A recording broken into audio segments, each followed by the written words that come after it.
जहां तक special intensive revision की जरूरत क्यों पड़ी और स्पेशल इंटेंसिव रिवीजन में और नॉर्मल जो रिवीजन हर साल होता है, दोनों में क्या फर्क है, यह बहुत अहम सवाल है।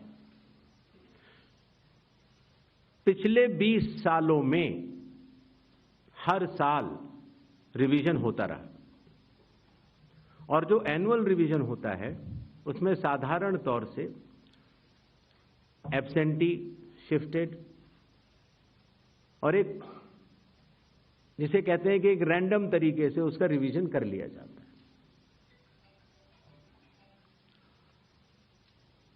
जब पिछले 20 सालों से इंटेंसिव रिवीजन नहीं हुआ, हालांकि पहले होते थे, अभी तक भारत में 10 से ज्यादा बार स्पेशल इंटेंसिव रिवीजन हो चुके हैं।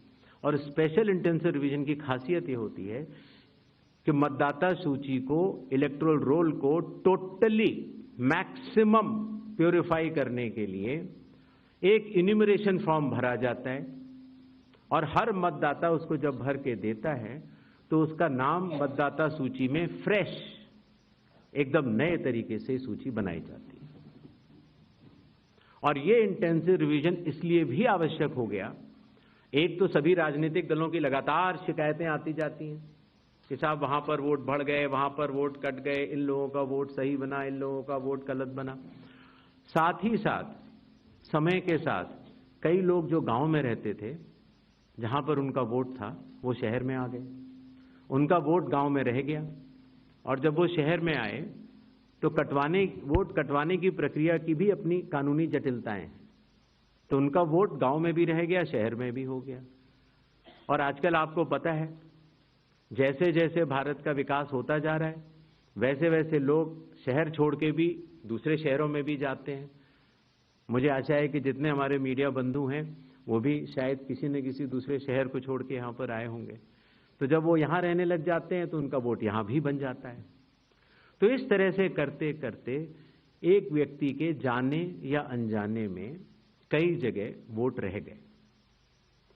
तो मतदाता सूची को शुद्ध करने के लिए इन्यूमरेशन फॉर्म एकमात्र रास्ता रह जाता है। क्योंकि मैं आपको एक उदाहरण भी देता हूं, जैसे मान लीजिए श्रीपर्णा चक्रवर्ती जी हैं, उनका पहला वोट था श्रीपर्णा चक्रवर्ती के नाम से, दूसरा वोट जब वो दूसरी बार उन्होंने भरा तो उन्होंने भर दिया एस चक्रवर्ती। पिताजी का नाम मुझे पता नहीं है, माफ करें, लेकिन ए बी चक्रवर्ती भरा। अगली जगह जब उन्होंने भरा तो उन्होंने कहा कि नहीं, अखिल बी चक्रवर्ती। तो यह असंभव हो जाता है जानना कि ये दो व्यक्ति एक है कि नहीं। तो एक ही तरीका है कि उसके लिए इन्यूमरेशन फॉर्म जारी किए जाएं और एक व्यक्ति एक बार में एक ही इन्यूमरेशन फॉर्म भरेगा, जिससे कि मतदाता सूची का शुद्धिकरण भी होगा। अगर उनका नाम गलत लिख गया है तो वो भी वो सही कर सकते हैं, अगर उनकी फोटो ठीक नहीं है तो वो भी सही कर सकते हैं, अगर उनका पता ठीक नहीं है, माता पिता का नाम ठीक नहीं है तो वो भी ठीक कर सकते हैं। तो ये रही एसआईआर की आवश्यकता। एसआईआर में डोर टू डोर जाना पड़ता है। बूथ लेवल ऑफिसर हमारे बिहार के लगभग 90,000 booth level officers 7 crore 89 lakh लोगों के घर घर जाकर उन्होंने एक एक व्यक्ति को ये इन्यूमरेशन फॉर्म दिया।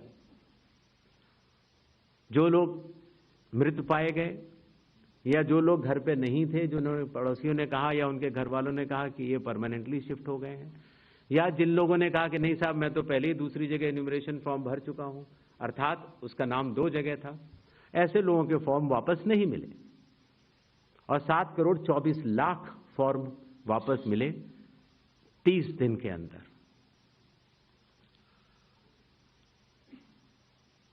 इनमें से एक सवाल यह था कि कितने नेपालीज हैं और कितने बांग्लादेशीज। पहली बात तो मैं ये स्पष्ट कर देना चाहता हूं कि भारत के संविधान के अनुसार सिर्फ भारत का नागरिक ही एमएलए और एमपी का चुनाव कर सकता है। किसी और कोई अधिकार, किसी और देश के नागरिक को यह अधिकार प्राप्त नहीं है। अगर ऐसे लोगों ने इन्यूमरेशन फॉर्म भरा है तो एसआईआर की प्रक्रिया में अपनी पात्रता सिद्ध करने के लिए कुछ दस्तावेज भी मांगे गए, जिनकी गहन जांच 30 सितंबर तक होनी है। और ऐसे केस में जो ऐसे लोग हैं जो कि हमारे देश के नहीं हैं, गहन जांच के दौरान वो पाए जाएंगे और निश्चित तौर से उनका वोट नहीं बनेगा।